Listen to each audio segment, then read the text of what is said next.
Tayo po'y manalangin. Our Heavenly Father, we once again come to you with grateful hearts and needy hearts because we know that apart from the Holy Spirit, we won't be able to receive your word in humility and with conviction.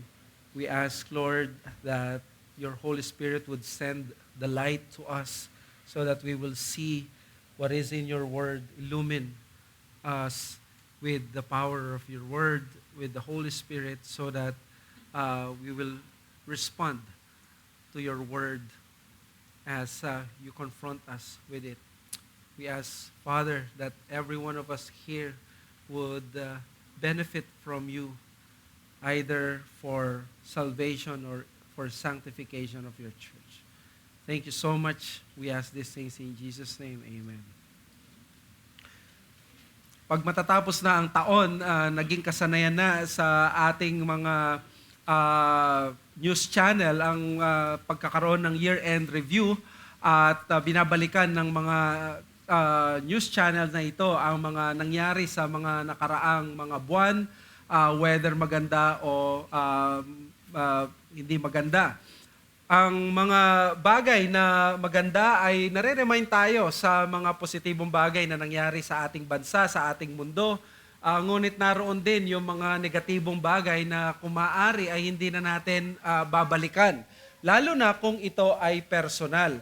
Kaya naman dito sa ating pag-aaralan, may mga bagay na makikita natin na mauungkat muli dahil sa pag-overthink ng mga magkakapatid dahil sa ginawa nila kay Joseph. At titingnan natin na ano ba ang naging pananaw ni Joseph pagdating dito at ng Biblia. Let me invite you to open your Bibles and see. Let us read Genesis chapter 50 verses 15 to 26. Hear the inspired, inerrant, infallible word of God. When Joseph's brothers saw that their father was dead, they said, "It may be that Joseph will hate us and pay us back for all the evil that we did to him." So they sent a message to Joseph saying, "Your father gave this command before he died. Say to Joseph, please forgive the transgression of your brothers and their sin because they did evil to you. And now please forgive the transgression of the servants of the God of your father." Joseph wept when they spoke to him. His brothers also came and fell down before him and said, "Behold, we are your servants." But Joseph said to them, "Do not fear, for am I in the place of God? As for you, you meant evil against me, but God meant it for good, to bring it about that many people should be kept alive as they are today. So do not fear. I will provide for you and your little ones." Thus he comforted them and spoke kindly to them. So Joseph remained in Egypt, he and his father's house. Joseph lived 110 years. And Joseph saw Ephraim's children of the third generation. The children also of Machir, the son of Manasseh, were counted as Joseph's own. And Joseph said to his brothers, "I am about to die, but God will visit you and bring you up out of this land to the land that he swore to Abraham, to Isaac, and to Jacob."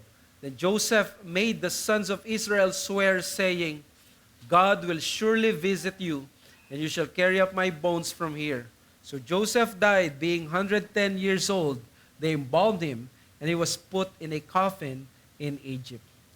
Mga kaibigan, mga kapatid, ito po ang salita ng Diyos. Magpasakop tayo. As the last and final section of Genesis, tama lamang na mag-e-end ang aklat sa ganitong paraan. Well, the author will now try to close his story of God's revelation of His redemptive purposes for man. Yung story ng beginning na nagsimula sa Genesis 1, how it all started, including the covenant seed in Genesis 3:15, will now end in this passage. Ang covenant ng Diyos ay tumawid sa bawat tao, sa bawat taon, kahit na kinamatayan na ng mga taong ito, sila Noah, Abraham, Isaac, at Jacob. Ang promise ng Diyos ay nagtuloy-tuloy. Hindi dahil ang Diyos ay nanatiling buhay kahit pa ang mga taong ito ay namatay isa-isa. Tapat ang Diyos sa kanyang pangako, tutuparin niya ang kanyang pinangako sa kanyang bayan. Well, just to give you a bigger context, si Joseph ang ginamit ng Diyos para magligtas sa Israel at sa buong mundo para lamang ma-preserve ang covenant seed at may pagpatuloy ang redemptive purposes ng Diyos. Ang Genesis ay tama lamang na matatapos sa death ni Joseph. The author actually wants to achieve two things here. First, yung closure at yung continuation. Yung closure, syempre, sa ating mga nagbabasa ng Genesis at kabisado na ang Genesis, na lalo na ito narrative ni Joseph, may hinihintay tayo na what if between Joseph and his brothers. Kumbaga parang may nakahang na question sa atin, what will happen now with Joseph and his brothers now that their father is dead? What if ngayong patay na si Jacob ay biglang singilin sila sa kanilang kasalanan given na walang kaparis yung napakatinding evil na ginawa ng mga kapatid niya sa kanya. Less than 40 years ago, kung i-add mo yung 22 years and then plus 17 years na nandito na sila sa Goshen. So the author wants to answer this para magkaroon ng closure, malaman natin. Kasi wala pa talagang confrontation na nangyari na umamin yung mga anak niya, yung mga kapatid ni Joseph, at nagsorry sa kanya. Walang record na naghingi sila ng forgiveness. Agad silang pinatawad ni Joseph sa Genesis 45. Now, this section is also not only a closure but also a continuation. With Joseph's death, the author recorded the dying words of Joseph, which are some of the most beautiful and most faith-filled dying words in scriptures, so much so that the Hebrews author saw that this is the one instance in the life of Joseph when he can consider this as his greatest acts of faith worthy to be put in the hall of faith. Sabi sa Hebrews 11:22, by faith, Joseph at the end of his life made mention of the exodus of the Israelites and gave directions concerning his bones. Therefore, mga kapatid, ang last verse ng Genesis ay yung coffin in Egypt is actually hinting on a sequel. Pag sinabi mong coffin in Egypt, parang alam mo, bitin at dapat isunod mo at ituloy mo yung pagbabasa mo. It is not finished yet. The author is letting us look forward to Exodus, where God will fulfill His words to Joseph that they will be visited by Yahweh in Egypt at ililid sila to the promised land kasama bit-bit yung mga buto ni Joseph. Now, dito sa ating magiging focus, Joseph and his brothers just went back from burying their beloved father in Canaan. Just right after that, nangyari yung common situation na nangyayari sa mga namamatayan. Na nag-erupt ngayon ito sa children ni Israel. Di ba sa mga naiiwang mga anak kapag namatay ang mga magulang nila, di ba nagkakaroon usually ng di pagkakaunawaan.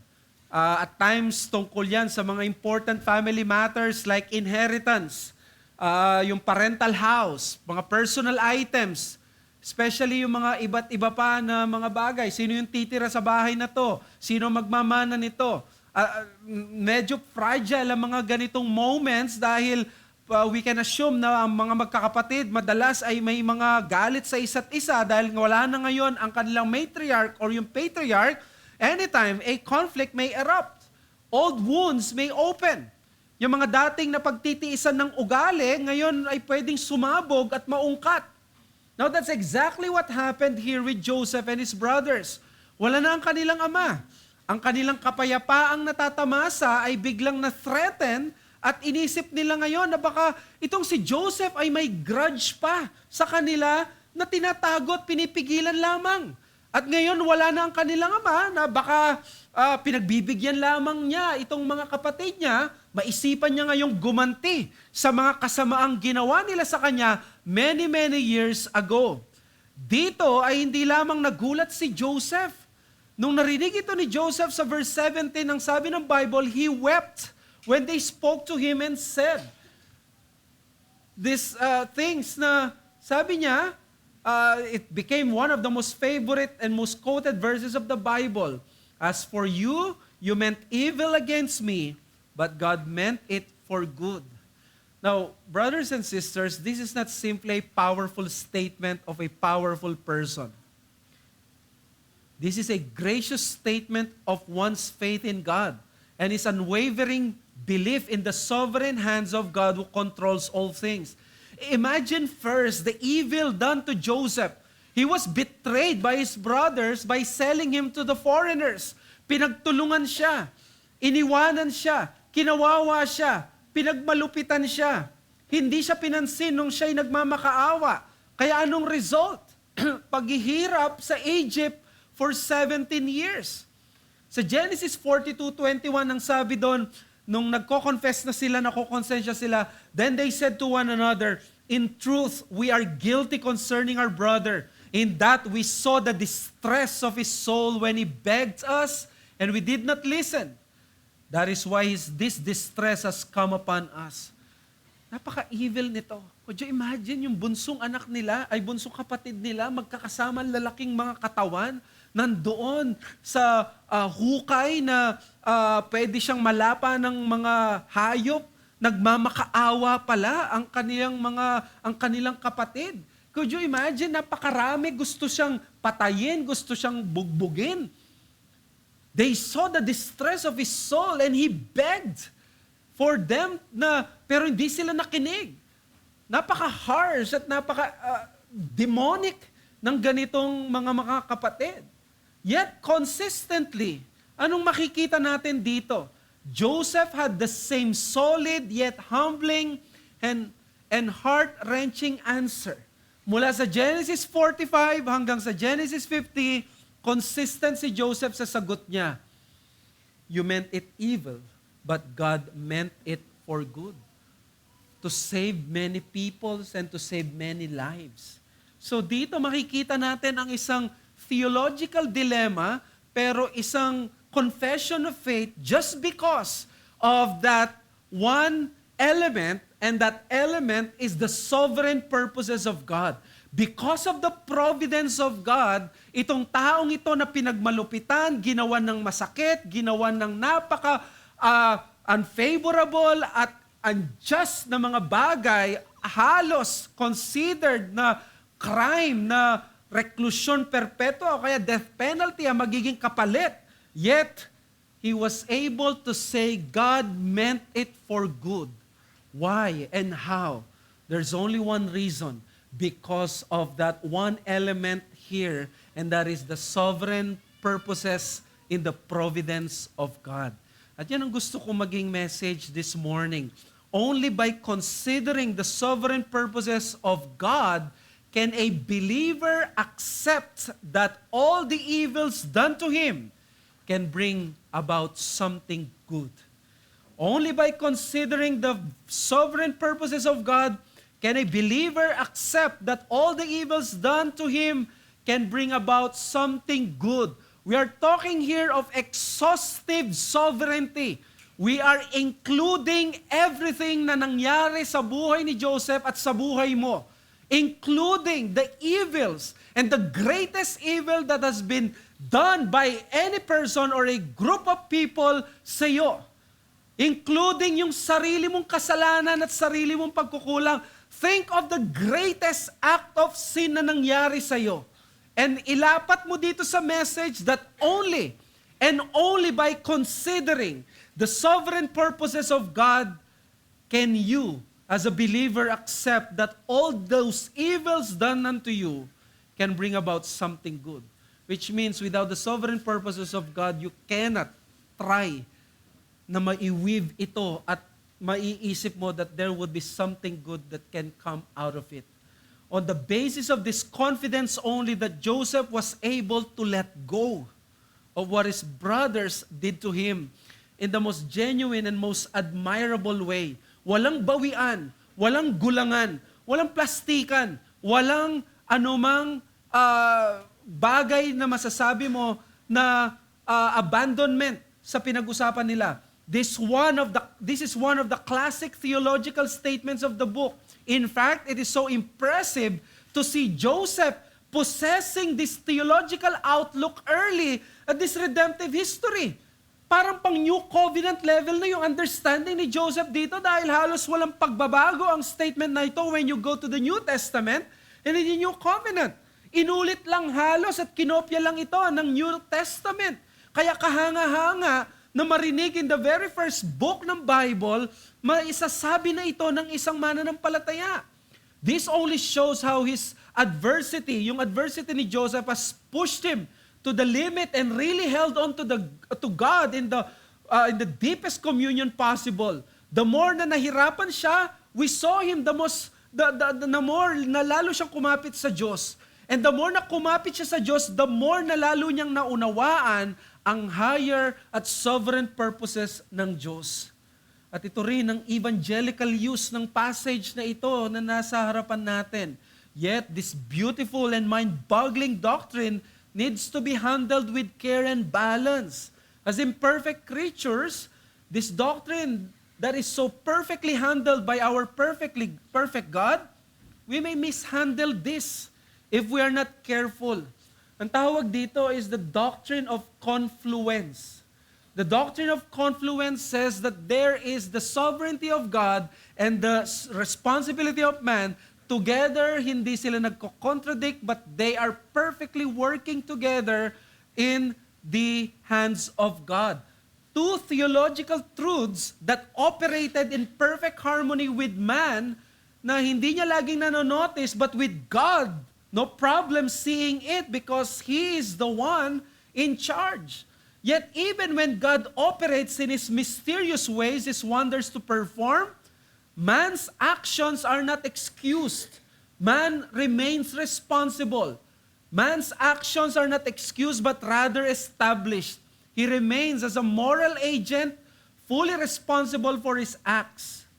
Ang description ng mga theologians sa doctrine ng confluence ay parang dalawa daw na ilog, magkaiba na yung tubig na yan, pero they meet in the same river, at pag nandun, in the same ocean, pag nandun na sa ocean, di mo na alam kung saan galing yung tubig na ito. Galing ba sa river 1, river 2, galing ba ito sa ganito, ganyan, pero nakikita mo, nandyan na yan. And that's what we see here. The evil, the actions that were done kay Joseph were actually evil. They were the evil actions of his brothers, but at the same time, there is a gracious work that is going on na hindi nila napapansin, but God was there. Kaya ang appeal ko sa inyo mga kapatid, may this sermon persuade us to see what Joseph saw. That in the midst of every untoward incident in our lives, including the evil deeds of other people against us, this is the truth. God means it for our good.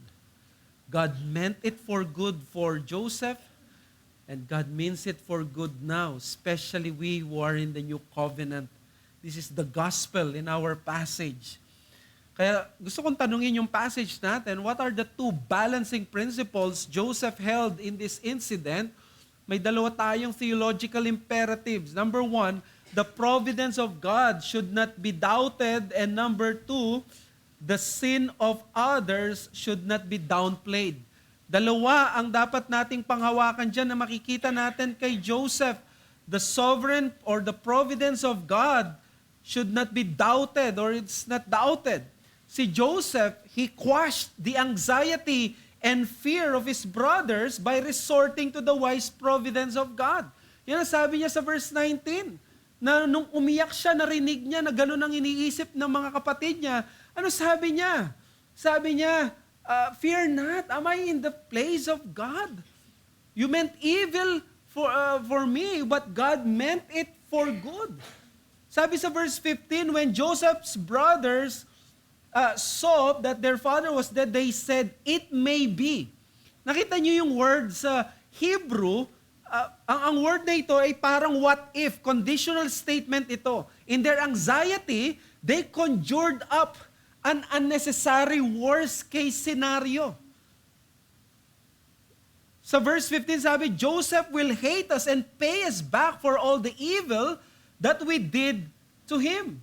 Takot sila na baka si Joseph may grudge pa din hanggang ngayon. Yung word na bear a grudge, that's exactly the word na ginamit to describe what they felt nung bata si Joseph sa kanya. Ano yung what they felt kay Joseph nung bata pa siya. They had that grudge. And now, ang iniisip nila, kung nagkaroon kami ng grudge sa'yo, iniisip niya si Joseph din may grudge sa kanila. They expect Joseph to act the way they did when he was young. And by this time, they've already known the enormous power of Joseph. He can make their life like hell for sure. And if this happens, all the blessings and great favors they were experiencing and enjoying, mawawala yan instantly.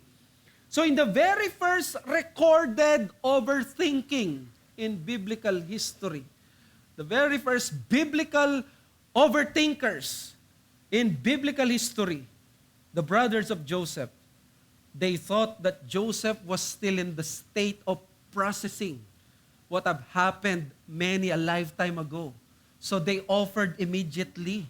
Imagine niyo, nag-offer na kagad sila sa verse 18 na inisip nila baka si Joseph hindi pa talaga siya tapos, hindi pa siya nakarecover dito. Baka pinaprocess pa lang niya ang kanyang gagawin ngayong wala na si tatay. Babalikan na niya tayo. Sabi sa verse 18, inoffer na nila ang sarili nila na maging slaves in exchange for an executive clemency that would erase their sin. Look at this overthinking na unfounded. Because kung siseryosohin mo lang at basahin mo yung narrative, there's no record that Joseph tried to take even a hint of vengeance on them. Yung pinramis niya sa chapter 45, verse 4 to 11, that he would take care of their needs, that their evil deeds against him some 22 years ago, or by this time, sa Genesis 50, less than 40 years ago na, ay naunawaan na niya over the years. Natanggap na niya na ito ay providentially ordained by the Lord for some good and higher purposes. Kaya sabi sa verse 17, Joseph wept when they spoke to him. Why would Joseph weep? Of course, sinong hindi iiyak? He grieves how come they have entertained yung thoughts at yung overthinking na yon. For many, many years, he has showed nothing but kindness. Yet ganyan pala sila mag-isip sa kanya. He had 17 years of consistent acts of goodness and kindness. Ang pagitan nung sila ay pinapunta sa Goshen at dito sa kamatayan ni Jacob, dahil napunta si Jacob sa Egypt ng 130, namatay siya ng 147, that means 17 years. Consistent acts of goodness and kindness. Sino sa inyo na 17 years gagawin kayo na mabuti at puro kagandahang loob at isipin mo yung 17 years ago na nagawa mo o yung patawad na binigay sa'yo ay hindi pala totoo. Mga kapatid, walang hint of unforgiving spirit and bitterness mula kay Joseph. The past 17 years were acts of patience and compassion.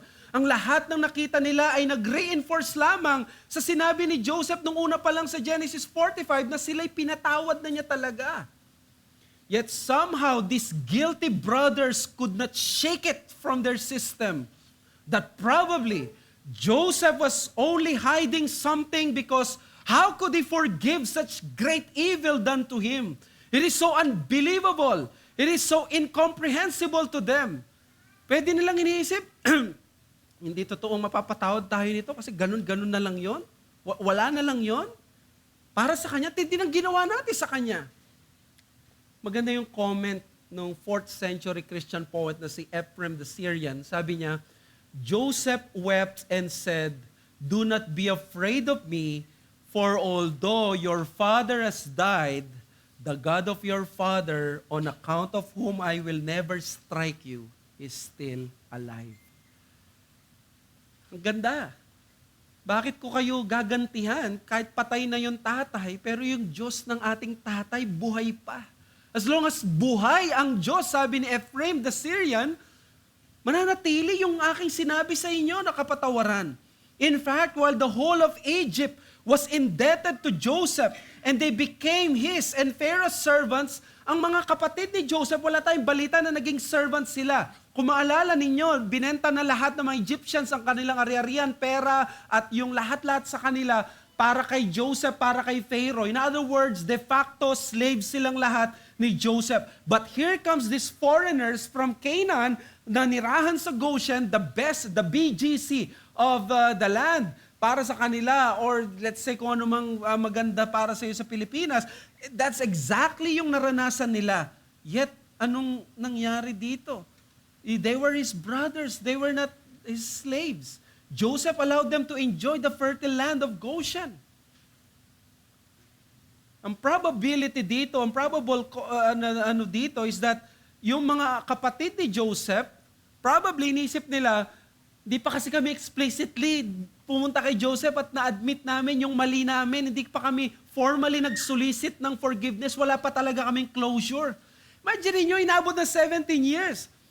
Tinake advantage nila yung vulnerability ni Joseph ng Genesis 45 na umiyak si Joseph at pinatawad na niya sila. Wala na tayong recorded words na inamin nila sa kanya, sorry Joseph, ganito.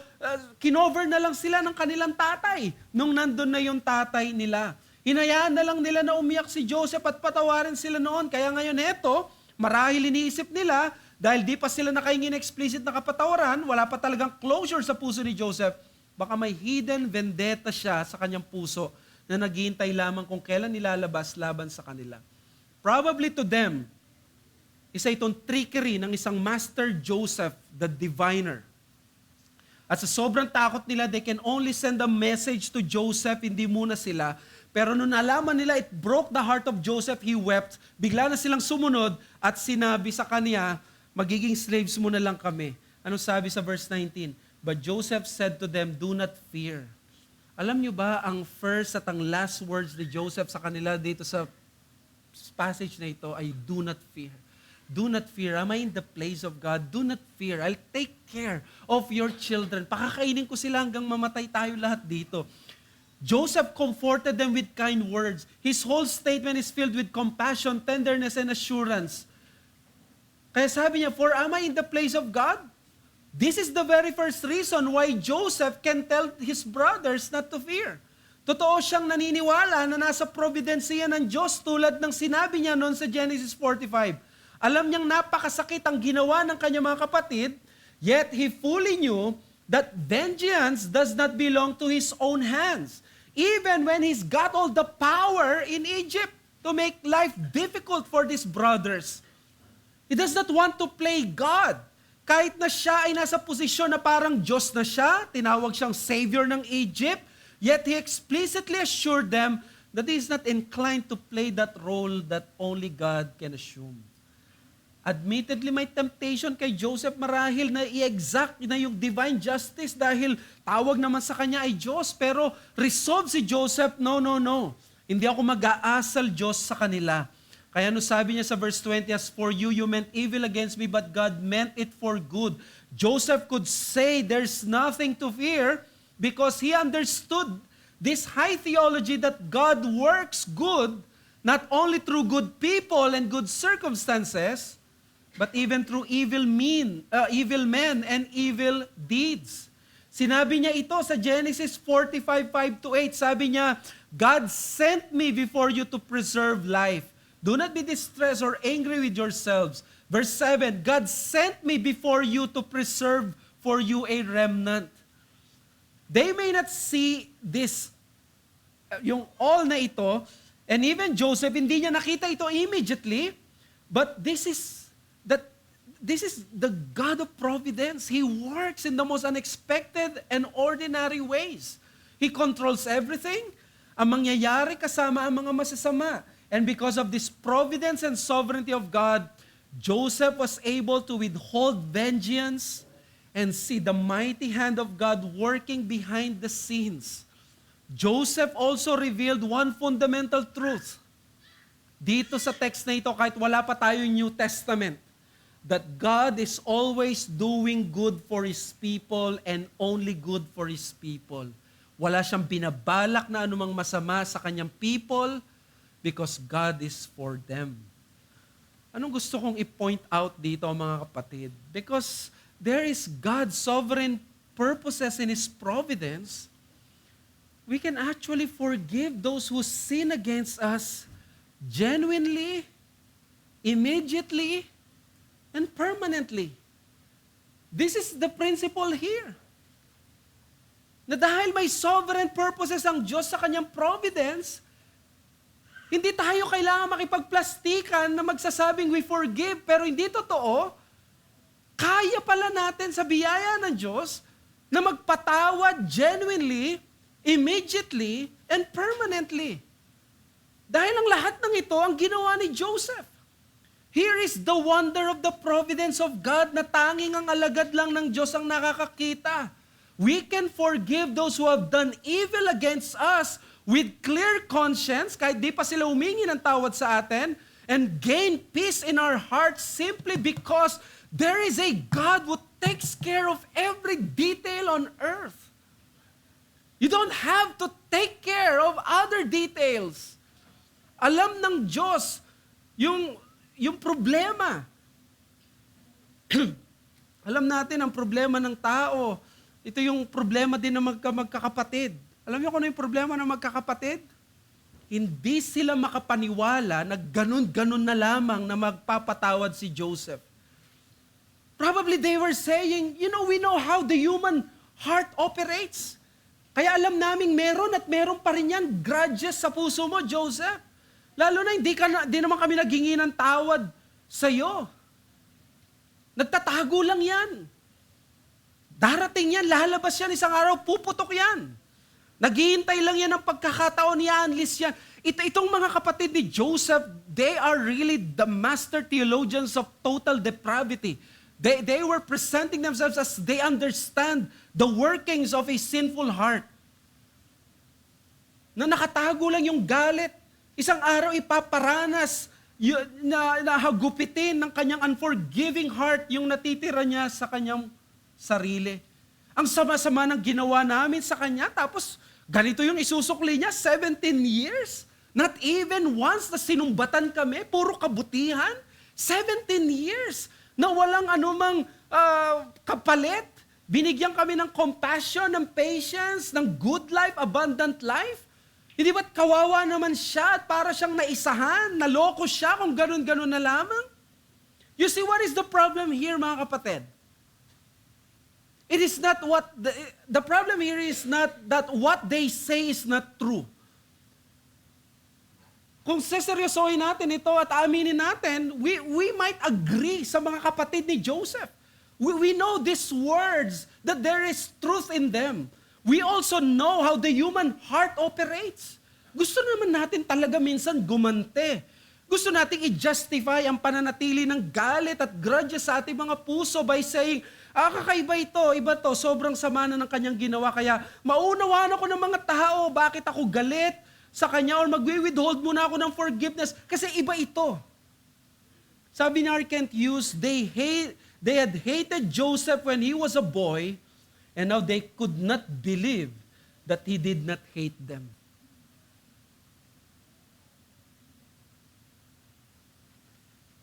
Sa totoo lang, mahirap paniwalaan talaga eh. Ang hirap paniwalaan na naggalit tayo ng todo, sinaktan natin ng todo yung tao, and then yung tao, hindi man tayo gagawa ng masama, or di man magagalit. Once we accept this reasoning by the brothers, sa totoo lang, kapag tinanggap natin ito, we fall in the same ditch where they fell. So what is the problem then? It is not that they did not take into account the reality of the human heart. I think they took into account yung reality ng human heart at tama sila doon. But that is not their problem. Their problem is not taking into account the reality of the human heart. You know what's their problem? They failed to take into account the reality of grace in the heart of a believer. Hindi nila na-calculate kung anong kayang gawin ng biyaya ng Diyos. Hindi nila na-calculate kung anong kayang gawing milagro ng principle ng biyaya ng Diyos sa puso ng tao. This is the only reason. And nothing more. Not because si Joseph ay special. Not because si Joseph ay dumaan sa maraming mga pagsubok. Ang daming mga tao dumaan sa pagsubok, yet they got bitter over the years. Why they can choose to forgive his brothers, and why we can choose to forgive others kahit ano pa at gaano pa kasakit ang ginawa ng mga ibang tao sa atin? This is the only reason. The grace of God working in the heart of Joseph. Not because they are worthy of forgiveness, not because they have changed, not even because they have asked for forgiveness. We can forgive genuinely and let go of the bitterness and grudges simply because of one thing. We have grace. We have the grace of God, and that is enough. Because according to our hymn, grace is always greater than our sins. It is infinite. It is matchless. It is marvelous compared to our sin and the sin of others. And why does God allow this?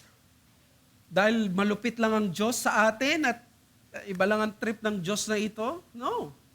God knows how hard the heart of man is. It changes it by using different means, including pain and affliction.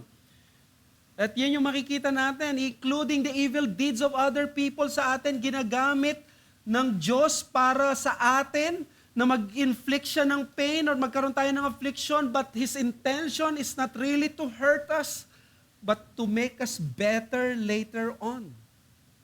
Sabi ng isang commentator, si Theodore Latch, sabi niya, and I quote, His plans concerning His people are always thoughts of good, of blessing.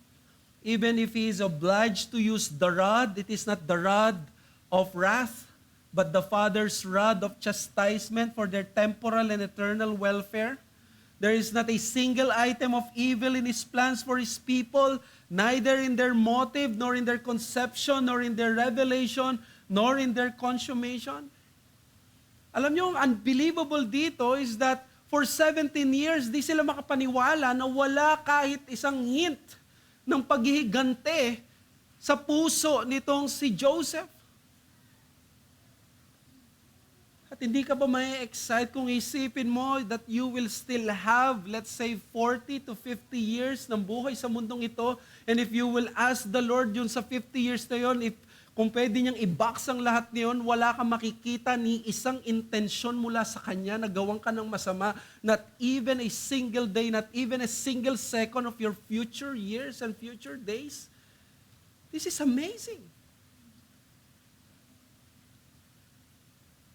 Well, sabi ko kanina, ginagamit ng Diyos even our wicked deeds and the wicked deeds of others. But let me clarify, sin is always sin, and sin will never be good. There will never come a time when sin will become good. Augustine said that even God cannot make sin good. Even God has no power to make sin good because His very nature is holiness. He cannot sin and He can never sin. He cannot make sin as something that is good. But He can make good out of that sin. He can make something good. Yan ang sabi ni Thomas Watson sa kanyang A Divine Cordial. Sin in its own nature is damnable, but God in His infinite wisdom overrules it and causes good to arise from that which seems most to oppose it.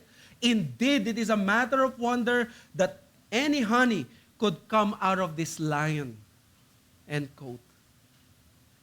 Yung daw umo-oppose sa kabanalan at sa kabutihan ng Diyos, yun ang kasalanan, hindi mo ma-expect na yun pa yung gagamitin ng Diyos. Sobrang powerful ng Diyos na kaya niyang gamitin even that sin para sa gumawa ng mabuti sa iyo. God allows this for our own welfare. Di man makikita agad, but this is how God works in His providence. Pag pumunta ka sa Romans 8:28, it's the same thing. Ang sabi doon, and we know that for those who love God, Now, those who love God, yung love God doon ay description ng lahat ng Kristiyano. So it's not saying na kailangan subjectively mahal mo ang Diyos o hindi. It's a description ng sino mang Kristiyano, they love God.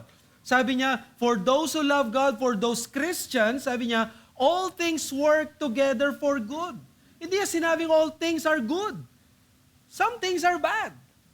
Some things are evil. But all things will work for good for those who are called according to His purpose. And last week yata ako sinabi yun, nung verse 29, yung past prophetic voice, na sinabi niya, glorified past tense.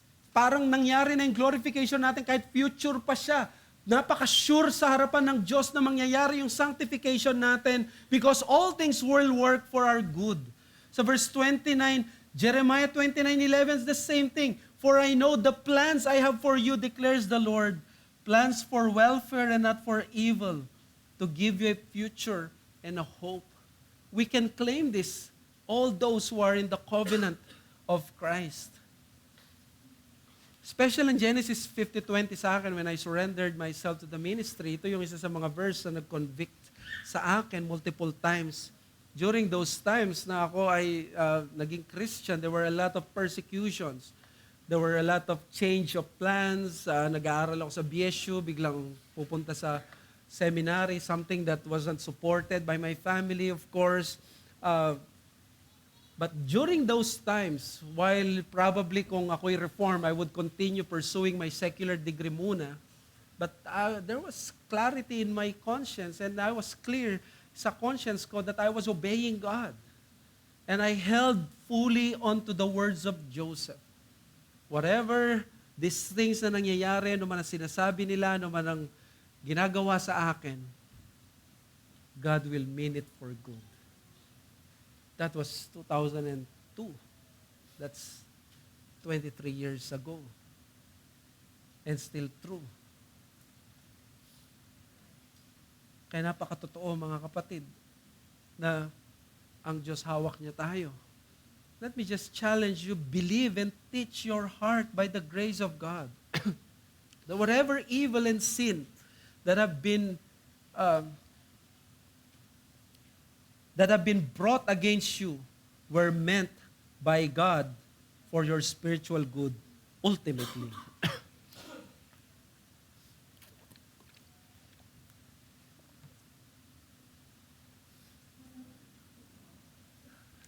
Turuan mo ang iyong puso na anuman ang evil na naranasan mo o dumating sa iyo, instruct mo yung heart mo ngayon. God meant it for good. Now, I have to be careful here because hindi natin pwedeng illegitimize yung mga sinful acts. At when we come to national level like genocide, like rape, like murder, these things are heinous and they are very evil. But they are evil, as evil din, katulad ng pagsisinungaling at ng anumang simpleng kasalanan sa isip ng tao. This is really a hard saying. Who can hear it? Yes, hard saying, but this is what softens hard hearts. Kapag tinuruan mo sarili mo na kay Kristo yan, hindi para yan sa grudges, hindi yan para sa unforgiveness, hindi para yan sa bitterness. Ang heart mo na yan, na kay Kristo lang yan, nararapat dyan ay katulad ng pinakita ni Joseph, there should be forgiveness, compassion, patience, love, and kindness. Kaya isang hamon sa atin is reserve bitterness, grudges, and unforgiveness to those hearts who do not have the grace of God. Reserve that. Reserve bitterness, grudges, and unforgiveness to those who do not have the grace of God. Those who don't believe that there is a God out there are the people na merong rason para maging bitter for the rest of their lives. After all, walang sovereign purposes. Walang providence para sa kanila. We can assume that they are the most unforgiving people on earth, but not us, who we are in Christ.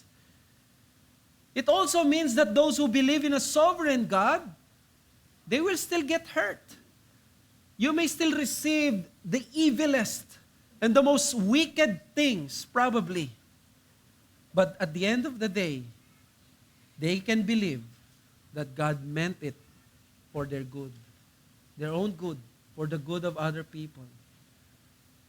Oh yes, alam ko po mga kapatid, masakit at mahirap. I am not one who is na parang hindi ko alam ang mga bagay na ito. Yes, totoo na parang lugi, naisahan, lagi ka na lang kinakawawak. Pero yan ang reality ng grace. Grace is given to the undeserving. That means every time grace is dispensed here on earth, meron at merong malulugi. Meron at merong maiisahan. Meron at merong magiging kawawa based on that metrics. Because grace is something that is given to the undeserving. But far from being kawawa dahil wala tayong magagawa. No, pinipili mo hindi maging kawawa, kundi mas pinipili mo lang na malumabas ang biyaya ng Diyos. The more you withhold vengeance, the moment you withhold vengeance is the moment you extend grace to others. Mahirap yan, pero yan ang gospel, di ba? Ang gospel ay kwento ng isang tao na piniling i-absorb na lang ang evil deeds ng iba sa kanyang listahan at tanggapin ang terrifying wrath of God upang sa ganun, ma-extend niya sa atin hindi lang ang cup of the Lord's wrath, hindi na ang cup of the Lord's wrath, kundi ang cup of the Lord's Supper. In other words, mamayang hapon, makakapag-Lord's Supper ka, or every Lord's Day may Lord's Supper because someone chose to reject bitterness, grudges, and unforgiveness in his heart. And he chose to forgive you so that you can partake the Lord's Supper and not the Lord's wrath. We can partake of the Lord's Supper because of that man who does not deserve even one single nail. He chose the nail and felt all the pain of that nail sa kanyang nerve endings daw, and chose to be hung on that cursed tree and accept all those agony. For what? For one, to forgive you, to give you eternal life, to make your life not hell, to make your heart anew, to make your life holy. Habang ang forgiveness ni Christ, sinusustain ka para magising ka ng maayos, para ikaw ay wala sa impyerno pag dumilat ang mata mo. Yet how come that we continue to take our hearts into that land of unforgiveness? Habang ang forgiving heart ni Christ ang nagsusustain sa iyo. Jesus Christ lived in such a way na wala tayong maidadahilan na pwede tayong hindi magpatawad. Can you make something or can you receive something na parang sasabihin mo, hindi kasi naranasan ni Christ ito? No. Ang New Year ay New Year lang naman, hindi dahil sa paputok o reunion o resolution. Suggestion ko ito. Piliin mo magpatawad o humingi ng kapatawaran genuinely, immediately, and permanently. Pansinin mo, this coming New Year, suddenly gagaan ang buhay mo. Walang mabigat na kalooban. Walang sleepless nights. Suddenly, walang mga awkward moments. Mawawala ang pait na nararamdaman. At biglang liliwanag ang ating araw. Mararamdaman mo. But these are just, temporary and practical blessings. Emotional and even human blessings. How much more when you think that you are being like Christ when you glorify God kapag ito ang pinipili mo. If you are in Christ, you were meant for this. Another challenge dito is desiring to seek vengeance for ourselves is equivalent na piniplace natin ang sarili natin in the stead of God. You may call it human, you may call it normal, you may call it coping mechanism, you can call it anything, but Scripture calls it putting yourself in the place of God. At sasabihin ko sa inyo na, at kanino man, na tayo nakaranas ng forgiveness mula sa Diyos sa dami at hindi natin mabilang na kasalanan natin, maunawaan dapat natin to. Dapat maintindihan natin ito. We will humbly accept this because by the grace of God, we seek to do this. But if we will be serious about this, hindi ba ito magdudulot ng abuse on the part of the offender? na yung wicked at evil people na magre-rely na lang sila, pastor, sa doctrine natin yan at abusuin na lang tayo. Oh, well, you cannot deny this. This is hard. It is supposed to be hard dahil flesh ang kalaban natin dito. But let me encourage you to keep heart. God is not mocked, for He makes sure justice will be served upon every evil man on this earth. Joseph knows. Sabi niya, as for you, you meant evil against me. Hindi dapat natin kunin yung problema at yung paghiganti na yun.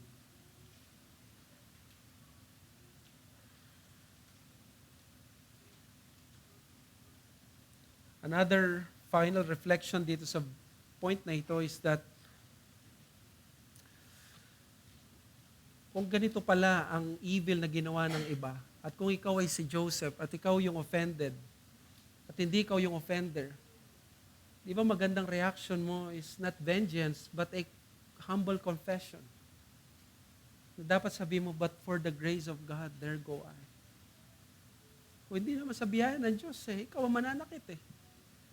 Kung hindi sa biyaya ng Diyos, ikaw ang magiging evil. Ikaw yung taong kinamumuhian mo ngayon. Yung mga 5 American missionaries ng Waidani tribe, on their first real contact sa mga natives, si Jim Elliot and his friends, they were murdered at once ng mga tribe na yon. They were devastated. Yung mga widows, including sa kanila, anong gagawin nila? They will continue yung mission? Ano yung ginawa nila? They continued the mission. Isa na dito ay si Nate Saint. At saka yung isang kaibigan niya na anak ng pastor na si Steve. Yung pumatay sa tatay ni Steve ay si Minkaya. Kasi Minkaya, hindi lang siya naligtas. Siya ay naging preacher pa. Dinala pa sa United States. And I quote yung sinabi ng isang nabasa ko, 700 Club, many are confounded by the relationship Steve has with Minkaya. He says that USA Today commented that if he were in Steve's shoes, he could forgive Minkaya maybe, but love him, that's morbid. Steve says that their relationship doesn't make sense unless you put God in equation. Even though his dad's death was painful, Steve says Minkaya would not have adopted him and he would not have been part of that mysterious Stone Age Waidani world. Also, thousands of people who were stirred by the missionaries' deaths would not have dedicated their lives to helping take the gospel to enrich groups like Waidani all over the world. Oh, nasaktan ka, nahirapan ka, yes. Pero hindi ka pa pinatay at hindi ka pinatay ng 5 tao, na 5 kayo. And yet, yung sariling anak mismo ay makakasama niya yung taong pumatay sa kanyang tatay. Bakit ko sinishare ang story na to? Because maraming mga missionaries ang naging missionaries dahil dito. Which only shows that the gospel's power ay mas na-highlight when there is genuine forgiveness. Mas powerful ang gospel na nakikita natin when there is genuine forgiveness.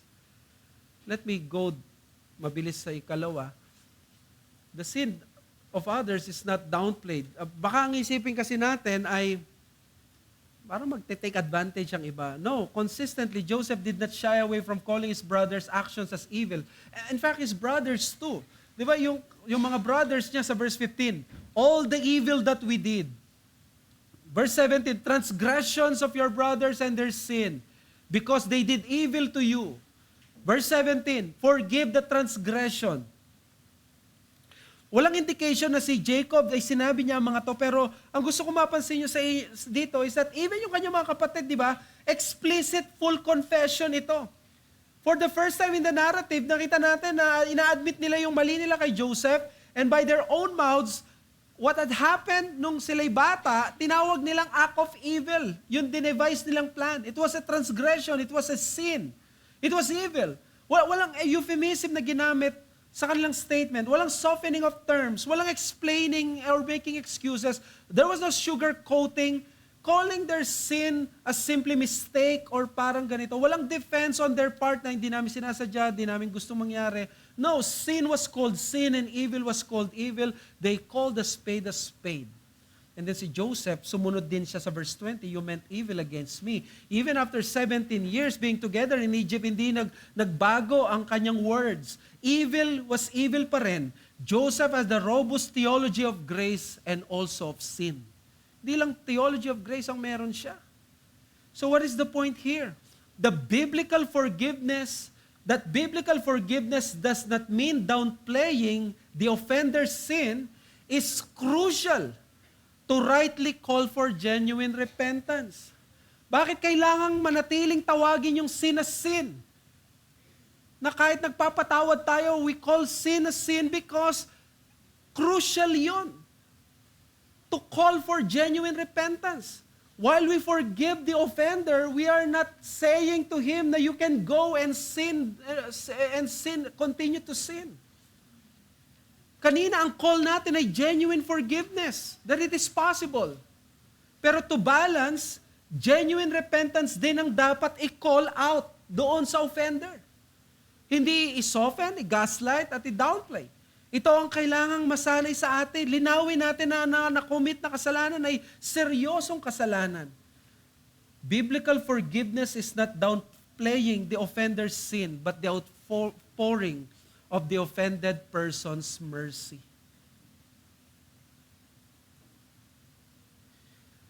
At kahit gaano katindi ang kasalanan na yan, there is forgiveness.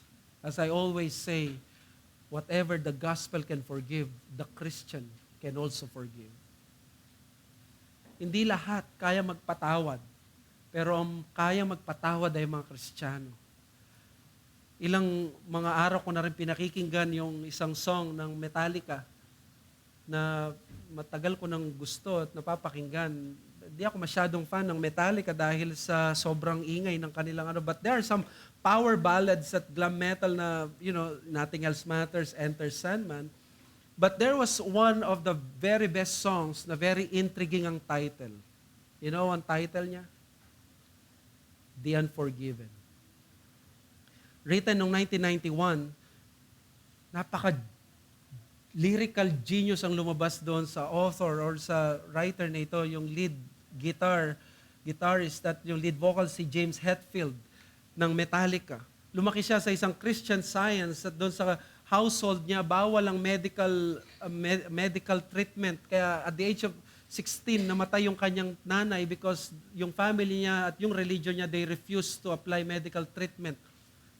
At ang daming mga pinagbawal sa kanya, yung sa mga sports at lahat-lahat. So nagrebelde siya. Doon sa Unforgiven, 1991, doon binanggit na James Hetfield that from a boy, he was already subdued and he grew into a bitter old man who did not learn to forgive. Pero alam niyo kung ano ang ang interesting dito? Yung song sobrang sumikat because of its message dahil ang daming taong nag-struggle sa unforgiveness. To the point na parang naging Lord of the Rings, naging trilogy ang song ng Unforgiven. In 1997, lumikas sila ng another song entitled The Unforgiven 2. 1997, at kinuwento ni James Hetfield ang kanyang story that he tried to offer his life now ngayon after 6 years sa mga nanakit sa kanya. And dito napapatanong na siya, baka kayo din ay unforgiven. Hindi pa natapos. Noong 2008, nagkaroon uli ng song ang Metallica, The Unforgiven 3. Ganito ka-popular ang theme ng unforgiveness. At doon sa 2008 na yon, Hetfield was already a grown man post-rehab. He was already a man more mature at inamin na niya doon, so how can I blame you when it's me? I can't forgive. Namin niya na part siya ng system. Part siya. Bakit bitter siya? At hindi lang niya masisisi ang iba kasi kasama siya sa hindi. Sa mga nagkasala. Kasama siya sa hindi makapagpatawad. Alam mo, ano solution doon sa 2008 Unforgiven 3? Ang solution na ino-offer ni James Hetfield is self-forgiveness. Sabi ko, 3 songs. Less than 20 years. Inahanap ng lead vocals ng Metallica ang susi, paano niya matakasan ang past niya at ang kanyang childhood. And here, He is offering us a gospel version of His own. Self-forgiveness. What a tragic story. Tragic story. Kung pupunta lang siya sa gospel ni Jesus Christ, there, forgiveness is free. Forgiveness is genuine, is immediate. It is permanent. Kaya challenge ko sa inyo mga kapatid, whether you are the offender or offended party, make sure to not let sin control yung situation or yung narrative. Huwag mong hayaan mag-resort ka sa sin. Meron kang ina-nurse ngayon, di ka makapagpatawad o naghingi ka ng kapatawaran. Don't resort to sin. Sino ka man, offender ka man, offended ka, huwag mong patulan ng sin. Paano ito nangyayari? Kung ikaw ang offender, minamalit mo yung issue. O para wala lang, ikaw lang yung ikaw ang offended, nagsasolve ka sa sin. Yung heart mo, hinahayaan mong matangay ng bitterness. But in Christ, there is forgiveness because kay Christ, in this self-forgiveness ang solution. Christ came and absorbed all those pain and those wrath from God. And He offers you His righteousness. Hindi ka matatahimik katulad ni James Hetfield kung ang yan ang susundan mo. Kung ikaw ay wala kay Kristo, lumapit ka sa Kanya. And lastly, I want to talk to those na nag-iisip magpatawad o mag-withhold ng kapatawaran. I want to emphasize one last important thing so beautifully na nandito sa account na ito. Joseph forgave his brothers in Genesis 45 long time ago. And look at this. He never took it back. For me, this is the most godlike and the most gospel-like part of the narrative. Hindi niya binawi kahit anong mangyari. Ang kapatawaran na binigay niya noon, nung nagkabistuhan na sila sa Genesis 45, 17 years ago. 17 years ago, tinanong siya ng mga kapatid niya, still the same answer. Mula noong nireveal niya ang kanyang sarili sa kanya at umiyak siya, walang record na binawi niya to. There are 2 tempting instances sa passage na pwede niyang bawiin nung namatay si Jacob at nung siya'y bago mamatay. Yet anong sinabi niya sa kanyang mga kapatid? No, don't worry. Akong bahala sa iyong mga anak. Pinatawad ko kayo, pakakainin ko kayo. He died in Egypt and left his brothers in the state of forgiveness, which resulted in a favored state in Egypt. This is the real miracle. I like this and I love this. Forgiveness given and never taken back again. Forgiveness that was not blind of what evil had been committed, yet given anyway dahil pinagtiwalaan at pinanghawakan at sinandalan. Not only for a year, but until the end of their earthly years. Napakasarap nito. Ito ang pinakamasarap na bagay sa mundong ito. Ang mapatawad sa totoo mong kasalanan at hindi na kailanman singilin pa at pagbayaran. Nagawa ito ni Joseph, 17 to 22 years ng pagdurusa, less than 40 years nung bago siya mamatay, or 90 years siya na nandoon sa Egypt, never na siyang humingi ng paghihiganti. At the end of the day, mas maraming wickedness na nagawa si Joseph sa kanyang Diyos compared sa wickedness ng kanyang mga kapatid. Mas maraming transgression na nakomit si Joseph laban sa Diyos kaysa mga kapatid niya sa mga na-transgress sa kanya. Mas maraming sins si Joseph sa Diyos kaysa sa mga sins ng kanyang mga kapatid laban sa kanya. Yet Joseph knew that God has forgiven him of his innumerable and multitude of sins and never even once took it back. This is Jesus Christ in the Old Testament because according sa Hebrews 10:16 to 17, this is the covenant that I will make. I will remember their sins and their lawless deeds no more. Alam niyo kung ano ang isa sa pinaka-identifying marks ng New Covenant? Ang isa sa pinaka-identifying marks ng New Covenant is this: total and permanent forgiveness is the distinct mark of the New Covenant. This is how New Covenant people forgive Total, not partial. Permanent, not temporary. Genuine, not hypocritical. They say that time heals all wounds, except this crazy eyes, sabi ng movie. But there is something better. The gospel forgives all wounds. May the gospel of the Lord Jesus Christ forgive us our sins and use it to forgive the sins of others. Let us pray. Father, we thank you. We thank you for the message of forgiveness that we found in the gospel. Ang hiling namin, wag nawa namin ito ipagkait sa iba. At kung kami ang nakapanakit, wag nawa namin patagalin na kami ay hindi humingi ng kapatawaran. They meant evil against us, but you meant it for good. Salamat sa katotohanan ito. Salamat sa pangako mo, Panginoon. Ito talaga ang pinakamasarap na uri ng buhay. Hindi ang yumaman, hindi ang makamtan ng lahat ng tagumpay, kundi ang mapatawad. Mapatawad ng isang banal na Diyos. Mapatawad ng mga taong nasaktan namin.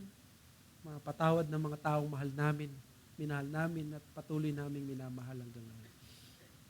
Manahan nawa ang forgiving heart, hindi lamang sa puso namin, kundi sa iglesia mo. At nawa ito magbigay ng kaligtasan din sa mga taong naghahanap ng kapatawaran sa inyo. Ito po kami samot dalangin sa pangalan ng Panginoon Jesus.